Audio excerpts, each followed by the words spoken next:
Hallo, freunde und willkommen. My name is Nate, and thank you so much for joining me today.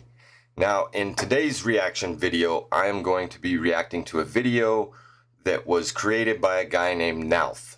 Now, many of you probably know who that is, but if not, he is an American football player who lives in Germany and plays American football in Germany. He has a lot of really funny and informative videos over on his channel, so I highly recommend you check him out. I'll leave a link down below in the description. And today's video is all about the cultural differences between the United States and Germany, including indulgence, long-term thinking, and individualism. So I'm pretty excited to see what he has to say. He really has a fun way of putting his videos together, making them really entertaining. So I will leave a link to the original video down below in the description, and let's just start watching the video.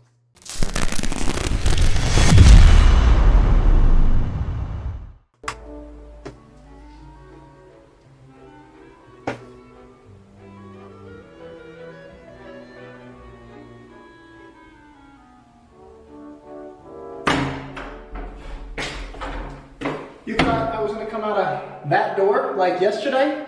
No, that would be lazy and predictable. And I'm just lazy. I'm not predictable. Come with me. Come on. Welcome back to the vlog.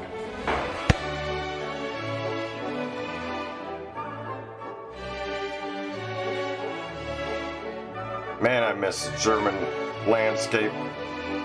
Guten Morgen, lovely humans of the internet. It's early, it's like 7 a.m. I'm going to the doctor's office right now to see the best doctor in Germany, Dr. Boomy. But if you've been watching my vlog for a long time, you know that I love the mornings and I hate the evenings. I said this in my second ever vlog, just because there's something about the mornings. There's so much potential for the day. You could do anything. So I always feel my best early in the morning. All right, here we go. Let's have a good day. Nice and foggy.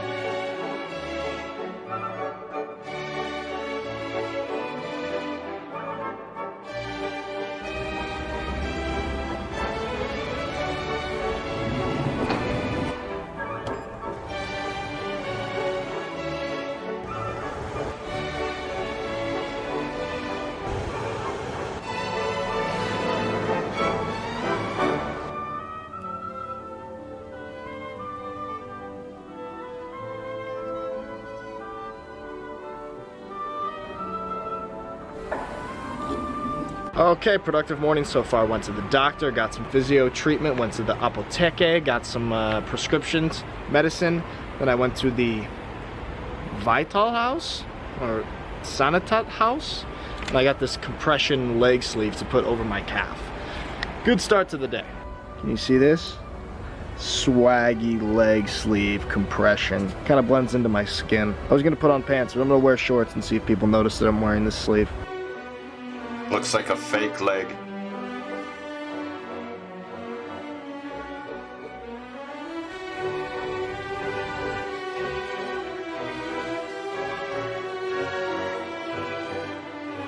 Okay, now I'm at one of my favorite cafes in Schwäbisch Hall, Suite 21, to do some work on the documentary that I've been talking about for like 2 years. Still doing work on that.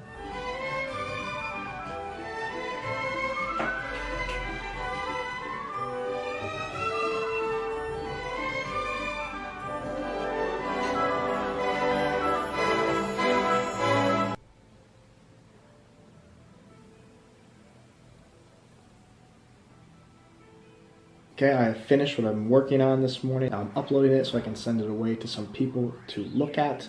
And while I wait, I'm going to read a book because I am a smart human being, unlike Gary Yeager, who can't read.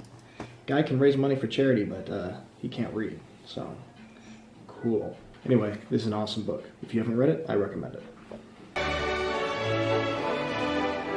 He does take a bit to get into the meat of the video.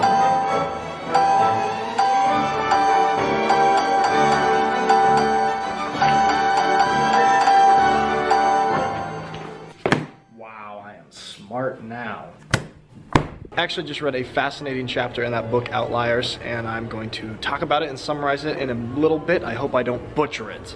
But first, lunch. Personal space. Ooh, yeah, no. Get used to that. I made a video about that yesterday.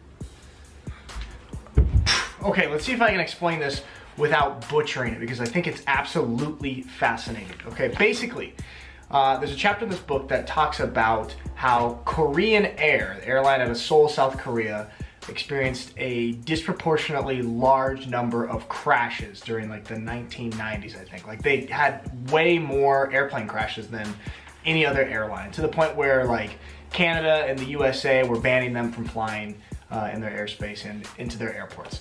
Now, I'm gonna butcher this guy's name, but Dutch psychologist Geert Hofstede. This guy worked in the human resource department of IBM's European headquarters. So this dude's job was to travel the world and interview IBM employees in all different countries throughout the world to figure out things such as how people solve problems, how they work together, and what their attitudes towards authority were. So this dude, Hofstede's research concluded that South Korea had an extremely high power distance index, meaning South Korean people really respect authority and hierarchy, and you're not supposed to speak out of turn, and people are very clearly superior and inferior in certain social situations. Taking us back to the crashes that Korean Air experienced. And so they found, after researching these crashes and figuring out everything that went wrong, that the reason that most of these crashes happened were because the pilot, the captain of the plane, was doing something incorrectly. The first officer noticed it, but was too afraid or felt uncomfortable speaking up in the situation. Instead of being direct and saying, you're doing this wrong, we're going to crash, you know, we need to do this, we need to do this, the first officers would instead hint at it because they respected the hierarchy and authority so much. They didn't want to speak out of turn. And most of these crashes that Korean Air experienced were due to that cultural dynamic. And so after the airline experienced all these crashes, they brought somebody in and they really changed their whole cockpit culture to avoid this situation. But I thought it was absolutely fascinating that these crashes could be chalked up to something like that. This dude Hofstede's research that he gathered over many years, he broke down into 5 different categories and characteristics of countries. And they are power distance, what I was just talking about, individualism, masculinity, uncertainty avoidance, long-term orientation, and indulgence. Guess which country scored the absolute highest on individualism? The good old US of A. There's this really cool website called HofstedeInsights.com. I'll put the link in the description. And basically on the website you can compare any 2 countries or any number of countries, however many you want to, compare the results for these different categories. So you can see, all right, the US scores 91 on individualism, and Germany scores 67 on individualism. Long-term orientation, Germany scores 83, the US scores 26. It's really fun to play around with this and compare different countries, different types of social, cultural things. I think one of the most fascinating discrepancies between the United States and Germany is the long-term orientation. Germany scored so high and the USA scored so low, which kind of makes sense to me. I mean, it seems like German people are really always thinking about the future, being smart with money, or careful and calculated, and things seem pretty planned out, like not too spontaneous. Whereas Americans, and I feel this way, I really feel this way, I feel like I don't think about the future like at all. And anytime I travel, I book it like the week before. What I also think is really fascinating is the individualism. So what do you think? I kind of agree with that people in Germany, or maybe even Europe as a whole, have more of a wider view of the future. They, take my wife for example. She's very calculated, wants things planned out, not very spontaneous, although she's becoming more spontaneous, but still not to the point that I am. However, I still think about the future a lot as well, and long-term goals or long-term views on where we want to be, what we want to be doing, that sort of thing. So I definitely understand why the US scored so low with that, because we need everything now. We think about now, we don't think long-term or what could happen if type of deal.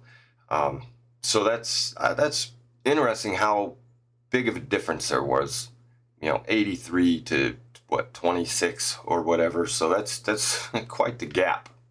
Scores. Like the USA got the highest individualism score, and they talked about it in the book how USA has the highest score on individualism and is the only Western industrialized country that doesn't provide universal health care to its citizens. So I thought that was pretty interesting. We've got this individualist attitude in the States. It's kind of just like, nope, fend for yourself, take care of yourself, which is good in some things and bad in some things. But I really feel that way. Like I feel very individualistic.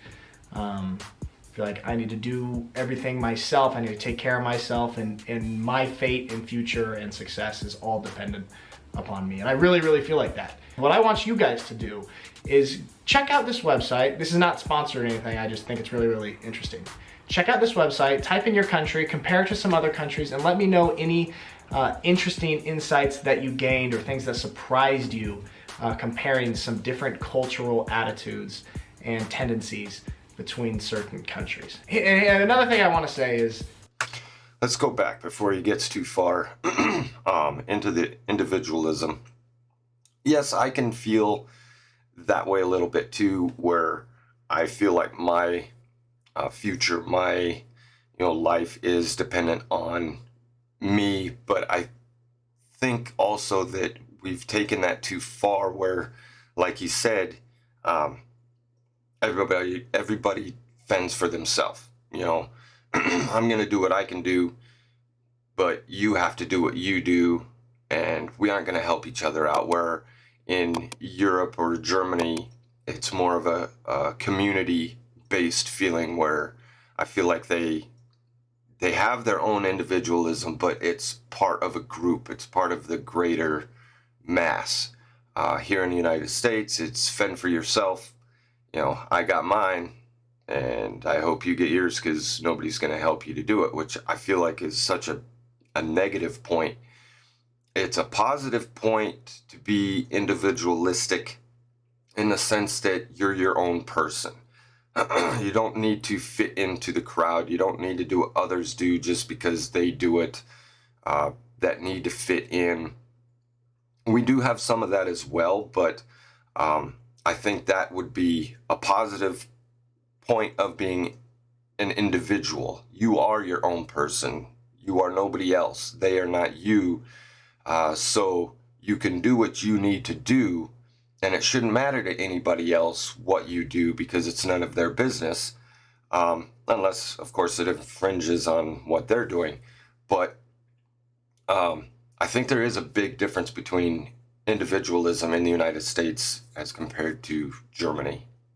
human beings are basically the same all over the world. People want the same thing. They want to be happy. They want to be healthy. They want their family to be happy and healthy, all this stuff. Humans all across the world are very, very similar in a lot of these things. But I just think some of these cultural country differences are so interesting. How does the history of a country, going back hundreds and hundreds of years, affect how its citizens behave today? I think that's so cool and interesting.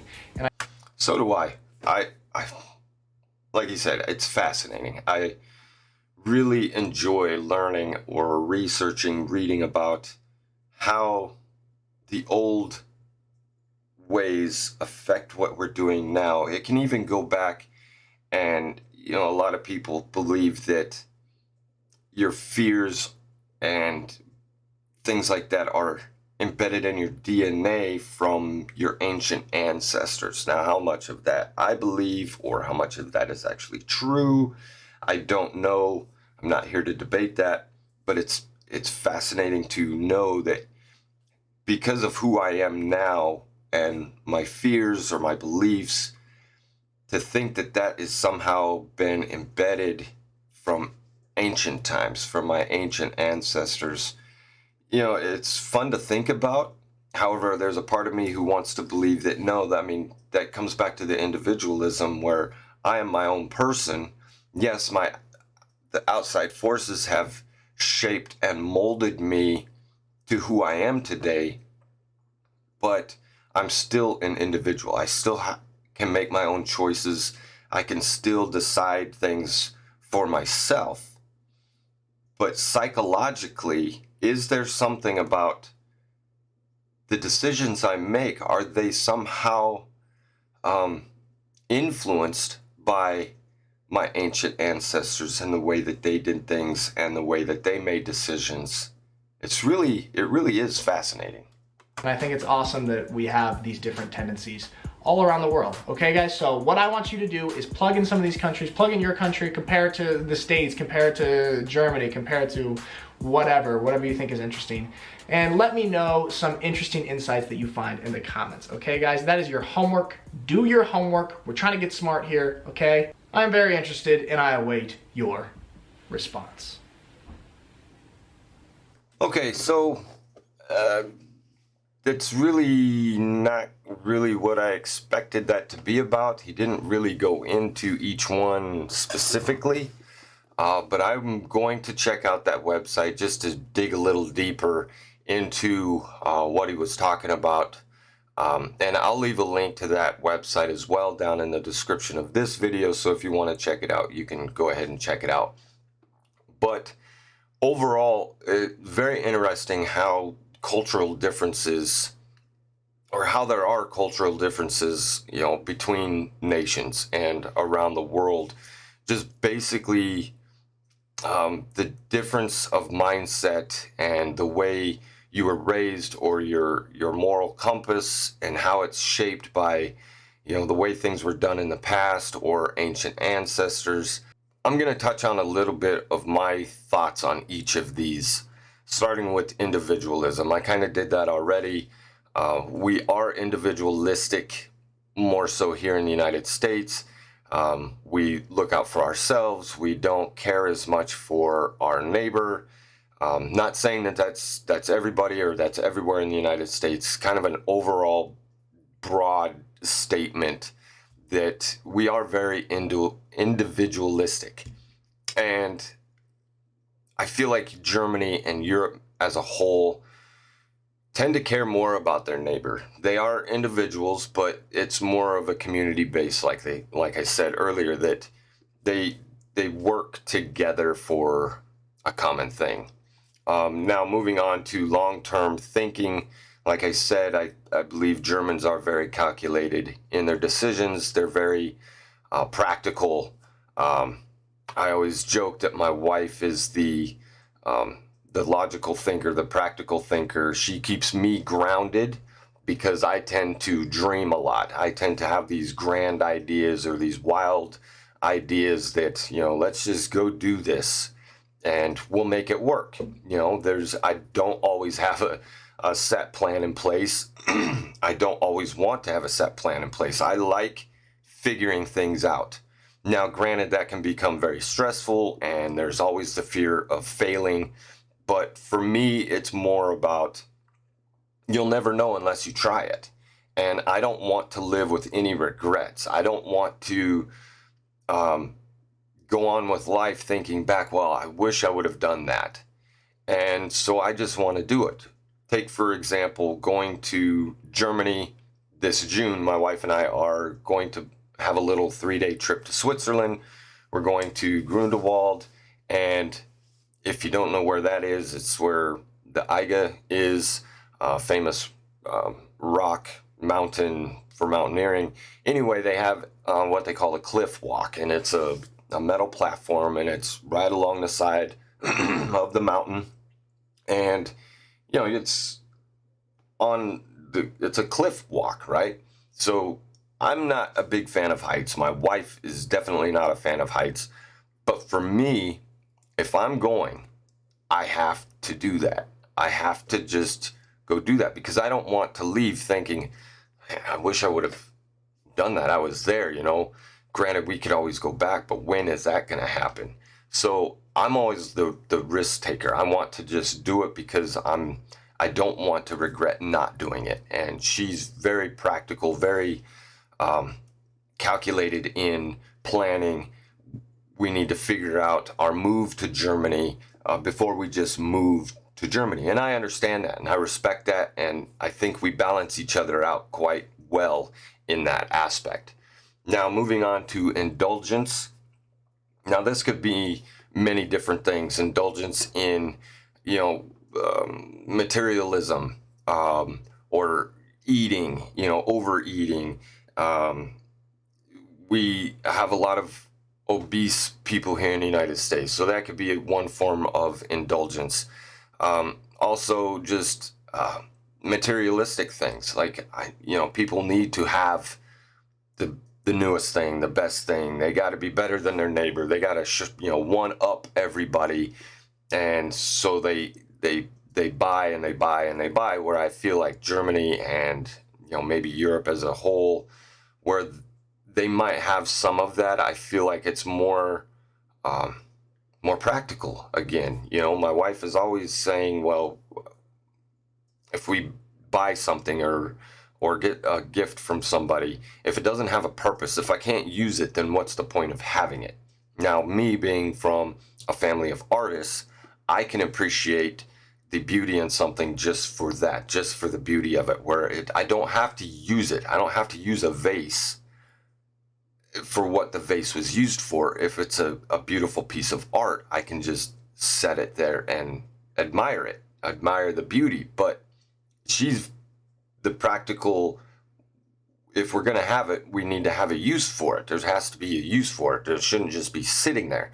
So, the indulgence can take on many different heads, mean many different things. So overall, I really like Nalf's videos. This one, it kind of took me this way when I was expecting him to go that way, but I think maybe part of his point is for us to do our own research about it, and he didn't give us the answers, you know what I mean? So I'll leave a link to that website down below, like I said in the description. I'm going to check it out, and I suggest you do as well. I'd love to know what you think about it, and whatever country you are from, let me know what you feel like the differences are between the United States and your home country.